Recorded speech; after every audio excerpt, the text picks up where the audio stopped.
Assalamualaikum warahmatullahi wabarakatuh. Kembali lagi bersama saya Rahmalia Nurfaiza. Di sini saya akan membahas tentang permainan tradisional tungkau bambu, yang mana permainan tradisional ini berasal dari Barabai, Kalimantan Selatan, tepatnya di Desa Kasarangan. Ada yang masih tahu apa itu permainan batungkau? Mungkin bagi anak-anak yang lahir di zaman now, permainan tradisional ini masih sangat asing. Tapi jangan salah, bagi anak-anak di era tahun 90-an dan awal 2000-an pasti tahu permainan ini. Yang jelas, permainan tradisional ini sangat populer dan disukai pada zamannya. Permainan ini juga populer dan dapat ditemukan di berbagai wilayah di Indonesia. Apakah ada yang tahu apa itu permainan tungkau? Pertama, apa itu permainan tungkau bambu? Di Indonesia, penyebutan batungkau berbeda-beda di setiap daerah. Di Kalimantan sendiri, khususnya di daerah Barabai, disebut dengan tungkau. Tetapi berbeda dengan di Banjarmasin, di ibu kota Kalimantan Selatan disebut dengan egrang. Berbeda kan, padahal masih satu provinsi di Kalimantan Selatan, tapi penyebutannya berbeda. Di Barabai sendiri disebut dengan tungkau, di Banjarmasin disebut dengan egrang. Sebenarnya penulisan egrang atau penyebutan egrang ini mirip dengan enggrang dalam bahasa Indonesia. Di sini saya memberikan contoh di luar pulau, contohnya di Lampung disebut dengan enggrang. Mirip kan dengan enggrang dari Banjarmasin penyebutannya, dan mirip dengan dari Lampung. Nah, tahu kan apa itu permainan tungkau? Ternyata permainan tungkau itu adalah permainan egrang. Jadi, permainan tradisional tungkau itu adalah tongkat panjang yang terbuat dari bambu, di mana seseorang bisa berdiri di atasnya, kemudian berjalan dalam jarak atau waktu tertentu. Cukup sulit menemukan dari mana asalnya, tetapi beberapa penelitian mengatakan permainan ini sudah ada sejak zaman penjajahan Belanda dan mendapat pengaruh dari budaya Cina. Ada banyak manfaat positif yang bisa kita dapat dari permainan ini. Beberapa di antaranya, kita diajarkan untuk bekerja keras, berani, tekun, sabar, hingga melatih kekuatan fisik. Alat pendukung dalam permainan tradisional ini berupa bambu yang disesuaikan dengan ukuran orang yang akan memainkannya. Kedua, cara bermain tungkau. Permainan ini dapat dimainkan secara perorangan maupun pasangan. Pada perorangan biasanya permainannya adalah jalan dan lari cepat, pada pasangan pertahanan tungkau. Baiklah, bagaimana cara memainkannya? Kita simak. Cara bermain jalan dan lari cepat pada permainan tungkau. Pada permainan ini, pemain yang dibutuhkan minimal 2 orang dan maksimal tidak terbatas tergantung luas halaman permainan. Pertama, setiap pemain berbaris rapi pada garis awal yang telah ditentukan. Masing-masing pemain memegang kedua tungkau pada bagian atas dan bersiap menunggu aba-aba. Aba-aba untuk memulai pertandingan yaitu 1, 2, dan 3. Pada hitungan pertama, anak bersiap untuk menaiki sebelah pijakan kaki pada tungkau. Di hitungan kedua, sang anak menaiki kedua pijakan kaki pada tungkau. Ketiga, langsung saja memulai permainan. Pemain harus menggerakkan tungkau untuk tetap menjaga keseimbangan. Langkah kaki bergantian seperti berjalan pada umumnya. Pemain yang paling cepat sampai garis finish adalah pemenangnya. Cara bermain pertahanan tungkau, yang mana permainan ini dimainkan secara berpasangan atau 2 orang, dilakukan secara berhadapan. Para pemain ini dituntut untuk mempertahankan keseimbangan, pijakan kaki, dan kondisi tungkau. Cara mainnya yaitu saling menjatuhkan dengan cara saling memukulkan kaki bambu, di mana setiap pemain berusaha menjatuhkan lawan dengan sportif tanpa kecurangan. Biasanya permainan ini dilakukan oleh anak yang berusia antara 11 sampai 13 tahun dengan menggunakan sistem kompetisi. Pemain yang dapat menjatuhkan lawan dari bambu dinaikinya dinyatakan sebagai pemenangnya. Pemain yang jatuh dan tidak seimbang dianggap kalah. Permainan ini memiliki nilai moral yang terkandung, yaitu sportivitas, optimisme, memaafkan, kompetisi, strategi. Akhirnya kita berada di konsep matematika permainan tungkau. Apa saja ya konsep matematika yang ada di permainan tungkau? Apakah ada di permainan itu konsep matematika? Tentu saja ada. Kita cek sama-sama. Konsep matematika di permainan tungkau itu banyak sekali, tetapi yang saya temukan ada konsep panjang, konsep penjumlahan dan pengurangan, konsep pecahan, konsep geometri, konsep Pitagoras, konsep bilangan asli, konsep kesejajaran, dan terakhir konsep sudut. Konsep panjang. Konsep panjang pada tungkau yaitu saat proses pembuatan tungkau itu sendiri, di mana di sana ada proses pemilihan bahan dan pembuatan tungkau. Pada saat pemilihan bahan untuk membuat sepasang tungkau, kita harus mengetahui bagian-bagian tungkau itu terlebih dahulu.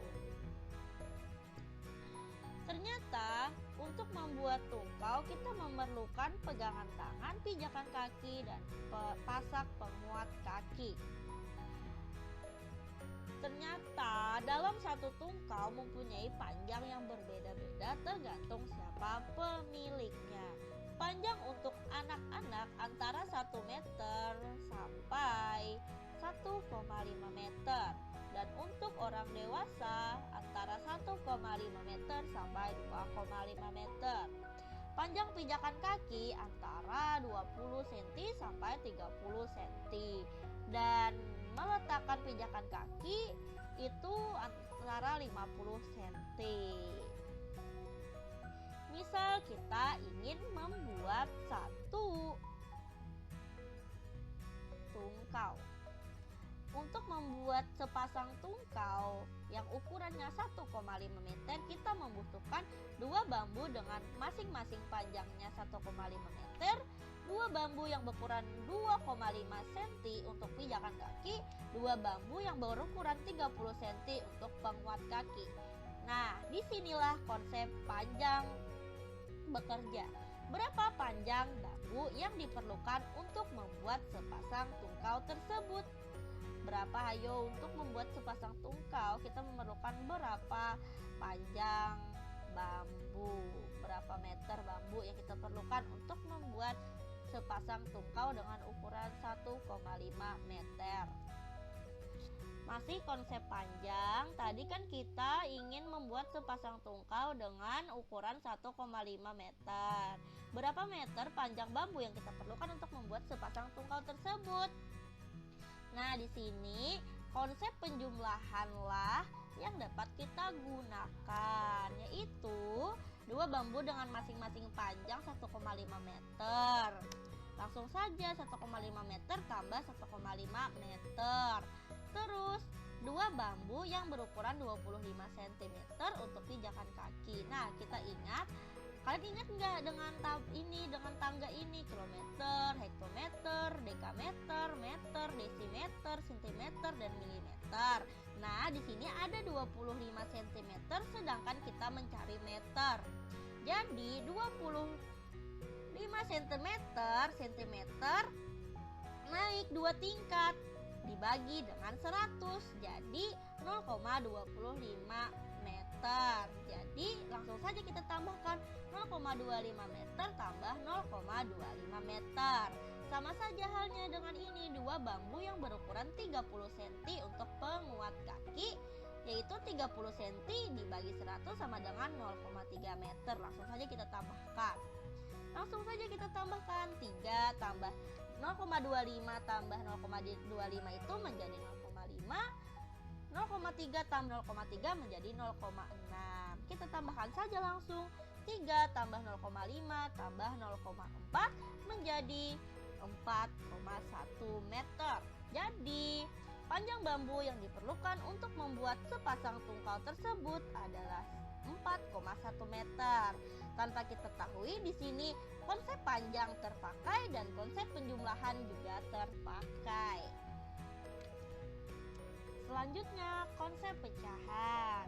Konsep pecahan terdapat pada bambu dipotong menjadi dua bagian saat ingin membuat tungkal. Kan tadi kita telah mendapatkan untuk membuat tungkal yang dengan ukuran 1,5 kita memerlukan 4,1 meter bambu. Nah, untuk membuat sepasang tungkau kita bagi dua kan dulu bambunya, jadi disitulah konsep pecahan digunakan. Nah, kan satu bambu kita bagi dua, di mana satu bambu tadi panjangnya 4,1 meter, kita bagi dua menjadi 2,05 meter. Nah, sudah terbagi dua. Konsep selanjutnya yaitu konsep pengurakan dan kembali lagi menjadi konsep panjang. Di sini untuk membuat tungkau, sepasang tungkau dengan ukuran 15 meter untuk pegangan tangan, 30 cm untuk penguat kaki, 25 cm untuk pijakan kaki. Kita harus memotong kembali satu bambu yang ukuran 2,05 meter ini. Untuk konsep panjang sendiri masih digunakan di sini karena kita akan mengukur lagi berapa bagian-bagian yang perlu kita potong. Pemotongan tersebut juga disebut konsep pengurangan. Di sini kita memerlukan 25 cm untuk pijakan kaki. 25 cm kita potong. Nah, sudah, terus kita potong. Terus sisa dari bambu ini adalah 1,8 meter. Bagaimana? Disinilah konsep pengurangan terjadi, di mana 2,05 meter ini kita kurang 25 cm menjadi 1,8 meter. Selanjutnya 30, terus kita kurang lagi 30 cm. Tersisa 1,5 meter. Nah, sudah terbagi rata kan? 1,5 meter untuk pegangan tangan, 30 cm untuk penguat kaki, 25 cm untuk pijakan kaki. Lakukan ke bambu sebelahnya atau bambu yang satunya. Konsep geometri. Konsep geometri yang terdapat pada tungkau adalah bangun segitiga pada pijakan tungkau. Tungkau bisa digunakan sebagai media pembelajaran terkait macam-macam segitiga. Terdapat konsep bangun datar segitiga siku-siku yang termasuk konsep geometri. Selanjutnya, bangun ruang yang mana bambu sendiri berbentuk tabung. Ini yang menjadi alas tabung adalah sekat-sekat dari bambu. Yang menjadi selimut tabung adalah permukaan dari bambu tersebut. Jadi ini bisa saja menjadi konsep geometri. Selanjutnya, konsep Pythagoras. Teorema Pythagoras adalah suatu aturan matematika yang dapat digunakan untuk menentukan panjang salah satu sisi dari sebuah segitiga siku-siku. Pada pijakan tungkau, terdapat segitiga siku-siku yang dialihfungsikan menjadi media pembelajaran Pitagoras. Siswa bisa diajak mencari konsep Pitagoras pada tungkau dengan pijakan segitiga siku-siku. Misal di sini dengan panjang A-nya adalah 10 cm dan B-nya adalah 24 cm. Kita harus mencari ini panjang pijakan atau panjang yang penguat untuk tungkau. Caranya yaitu dengan cara konsep Pitagoras, yaitu rumus Pitagoras C pangkat 2 sama dengan A pangkat 2 tambah B pangkat 2. Langsung saja kita masukkan A untuk 10 cm, B untuk 24. Kita pangkatkan menjadi 100 tambah 576. Kita pangkatkan lagi. Nah, di sini kalau C-nya pangkat 2, di sini sama dengan 676. Untuk menghilangkan, kan kita tadi ditanyanya sisi miring saja, sisi C. Untuk menghilangkan pangkat 2 ini, di sini harus untuk menghilangkan pangkat 2 kita harus akarkan. Jadi untuk menghilangkan pangkat 2 kita akarkan keduanya. Kita akarkan, ternyata C adalah 26 cm. Disitulah konsep Pitagoras yang dapat digunakan pada tungkau. Kemudian konsep bilangan asli. Konsep bilangan asli terdapat pada permainan tungkau di mana saat ingin memulai pertandingan batungkau, ada yang berperan sebagai wasit di mana mereka memberikan aba-aba 1, 2, dan 3 untuk memulai permainan. Konsep bilangan asli selanjutnya yaitu menghitung poin kemenangan dan menghitung langkah terbanyak pada saat permainan. Dalam permainan, setiap pemain dapat mengetahui langkah yang digunakan dalam mencapai finish. Biasanya tuh saat dalam perlombaan orang-orang akan berhitung 1, 2, 3 selama perjalannya permainan.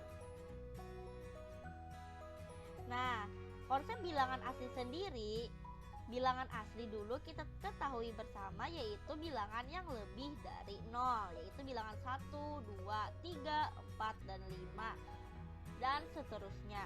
Kalau bilangannya 0, min 1 itu bukan bilangan asli. Jadi benar saja di permainan batungkau ini ada konsep bilangan asli. Konsep kesejajaran. Konsep kesejajaran pada permainan tungkau terletak saat ingin bermain. Dalam permainan lomba lari tungkau, para pemain akan memulai permainan di garis start, di mana para pemain diharuskan sejajar. Yang sejajar di sana adalah kaki tungkau atau kaki bambu, itu saling sejajar satu sama lain, terlihat seperti gambar ini. Terlihat jelaskan bahwa ini bambu-bambunya saling sejajar di garis start. Kita telah sampai di pembahasan terakhir, yaitu konsep sudut. Konsep sudut terdapat pada posisi pemain saat memainkan tungkau. Pemain diharuskan mencondongkan badan dan bambu yang dipegang ke arah depan dengan ukuran berkisar 20 derajat sampai 30 derajat. Terlihat jelas bahwa di gambar sang anak mencondongkan badan ke depan sekisaran 20 sampai 30 derajat. Selain itu, konsep sudut juga terdapat pada pijakan tungkau, di mana disebutkan tadi bahwa pada pijakan terdapat segitiga siku-siku yang mana itu adalah jelas sudut 90 derajat. Nah, dapat kita simpulkan bersama bahwa permainan batungkau itu adalah permainan egrang yang ada di Indonesia. Terima kasih telah menonton. Tunggu video saya selanjutnya ya. Wassalamualaikum warahmatullahi wabarakatuh.